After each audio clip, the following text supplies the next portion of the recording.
अगर आपको बताया जाए कि एक साधारण प्रोफेसर अपने ही कॉलेज की लड़कियों को प्यार का जाल बुनकर हमेशा के लिए गायब कर देता था, और जब पुलिस ने उसे पकड़ा तो उसने कहा, मैंने कुछ गलत नहीं किया, मैं तो उन्हें मुक्ति दे रहा था। दोस्तों, आज हम बात करेंगे उस फिल्म की जो असली घटनाओं से प्रेरित है, भगवत चैप्टर 1, राक्षस। कहानी शुरू होती है उत्तर प्रदेश के रॉबर्ट्सगंज जिले से। यहाँ ट्रांसफर होकर आता है एक इमोशनल लेकिन गुस्सैल पुलिस ऑफिसर, विश्वास भगवत अरशद वारसी। वो अपनी नौकरी में पहले ही कई बार ट्रांसफर झेल चुका है, लेकिन इस बार उसे एक केस मिलने वाला है जो उसकी जिंदगी बदल देगा। पहले ही दिन एक बाप रोते हुए भगवत के पास आता है। उसकी बेटी पूजा मिश्रा 3 दिन से गायब है। गांव वाले कहते हैं कि वो किसी और धर्म के लड़के के साथ भाग गई है, लेकिन भगवत को इस कहानी में कुछ गड़बड़ लगती है। वो पिता से वादा करता है, मैं तुम्हारी बेटी को 15 दिन में ढूंढ निकालूंगा। और यहीं से शुरू होती है राक्षस की तलाश। जांच करते करते भगवत को पता चलता है कि पूजा अकेली नहीं है। पिछले कुछ महीनों में कई लड़कियां इसी तरह गायब हुई हैं। सबका पैटर्न एक जैसा, पहले सोशल मीडिया पर किसी लड़के से दोस्ती, फिर अचानक गुमशुदगी। अब ये केस लव अफेयर नहीं बल्कि सीरियल मिसिंग केस बन चुका थी।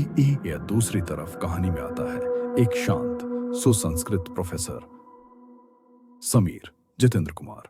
वो अपने कॉलेज में बहुत इज्जतदार, समझदार और सॉफ्ट नेचर वाला व्यक्ति दिखाया गया है। उसे एक स्टूडेंट मीरा से प्यार हो जाता है। दोनों की केमिस्ट्री बहुत प्यारी लगती है, पर दर्शक नहीं जानते कि इस मासूम चेहरे के पीछे छुपा है राक्षस।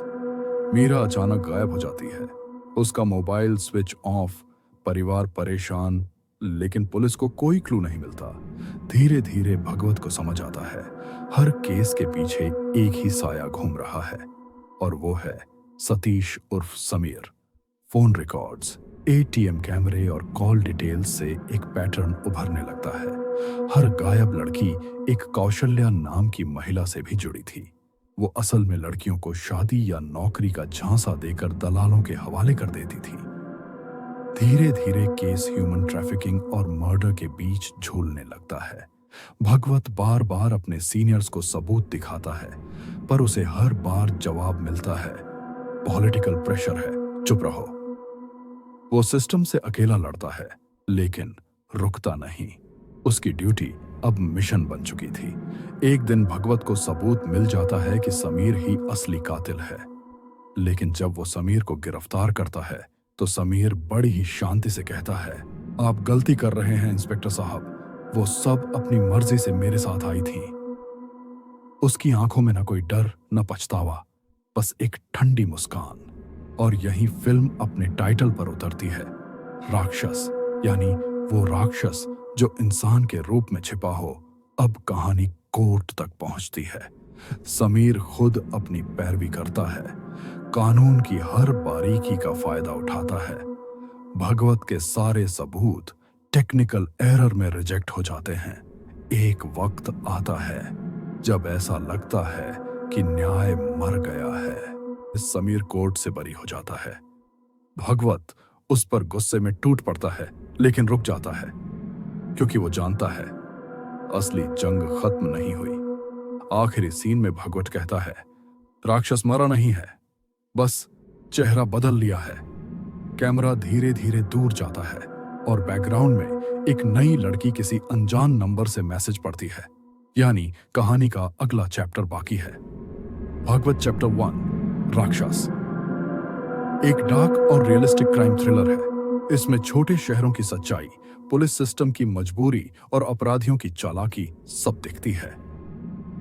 अरशद वारसी का एक्टिंग बहुत सूझबूझ भरा है, जबकि जितेंद्र कुमार ने शांत चेहरे के पीछे छिपा खौफ बखूबी दिखाया। हाँ, फिल्म की दूसरी हाफ थोड़ी धीमी पड़ती है और एंडिंग अधूरी लगती है, पर यह साफ है कि चैप्टर 2 आने वाला है और वो और भी गहराई से समीर के दिमाग को खोलेगा। कभी कभी राक्षस जंगलों में नहीं रहते, वो हमारे आसपास होते हैं, कॉलेज में, ऑफिस में, पड़ोस में।